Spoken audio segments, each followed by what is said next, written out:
বন্ধুরা, তো আজকে একটা দারুণ রেসিপি নিয়ে এসেছি। তো আলুর তো খুবই সুন্দর খেতে, দেখুন দারুণ। তো এভাবে আপনি বানাবেন, তো চায়ের সাথে আরের সাথে খেতে খুবই ভালো লাগবে। আর সস দিয়ে খেলে তো আরও খুবই দারুণ লাগবে, বাচ্চাদের জন্য খুবই পছন্দ লাইক জিনিস। তো চলুন আমি কীভাবে বানিয়েছি এটা। তো চলো দেখুন, এইভাবে আলুগুলো মিডিয়াম সাইজের করে পাতলা পাতলা করে খুব সুন্দরভাবে এইভাবে কেটে নিয়েছি। দেখুন খুব সুন্দর করে এইভাবে কেটেছি। তো বেশি পাতলাও রাখিনি, বেশি মোটা রাখিনি, এইরকম মিডিয়াম সাইজের কেটে নিয়েছি খুব সুন্দর করে। তো এখানে ভালো পরিষ্কার জল দিয়ে ধুয়ে নিয়েছি। তো হাফ চামচের মতো নুন দিয়ে দিলাম। তো নুন দিয়ে খুব সুন্দর করে এখানে মেখে নিয়েছি। দেখুন এইভাবে, তো এইভাবে হাত দিয়ে খুব সুন্দর করে আমি এখানে মেখে নেব। তো এখানে মাখা হয়ে গেছে আমার। তো এখানে আমি দিয়ে দিচ্ছি, এখানে আমি কর্নফ্লাওয়ার দিতে পারেন, চালের গুঁড়োও দিতে পারেন। আমি দিয়েছি ময়দা দিয়েছি। তো ময়দা দিয়ে আমি বানিয়েছি। তো আপনারা চাইলে আটা, ময়দা, চাহে কর্নফ্লাওয়ার সব কিছুও দিতে পারেন। তো আমি এইভাবে দিয়ে নিই, খুব সুন্দর করে মেখে নিলাম এখন। তো এইভাবে দিয়ে আমি মেখে নিচ্ছি এখন। তো এইভাবে হাত দিয়ে খুব সুন্দর করে মেখে নিচ্ছি দেখুন। তো এইভাবে আমি মেখে নিলাম এখন এভাবে।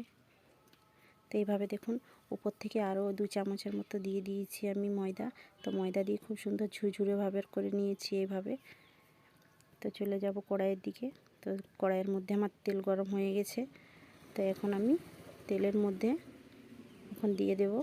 তো এইভাবে দিয়ে দিচ্ছি। তো এইভাবে দিয়ে হালকা হালকা করে খুব সুন্দর করে নেড়ে নেব এখন, নেড়ে চেড়ে।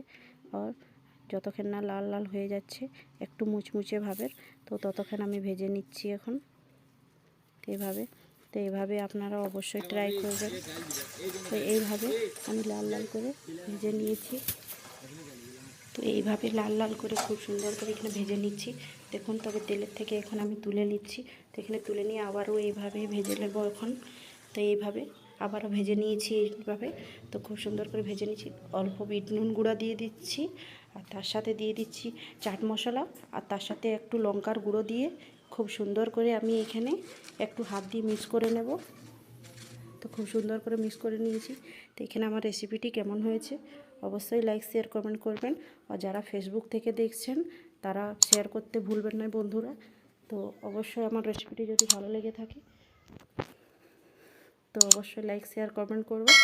তো ততক্ষণ আসি, বাই, টাটা।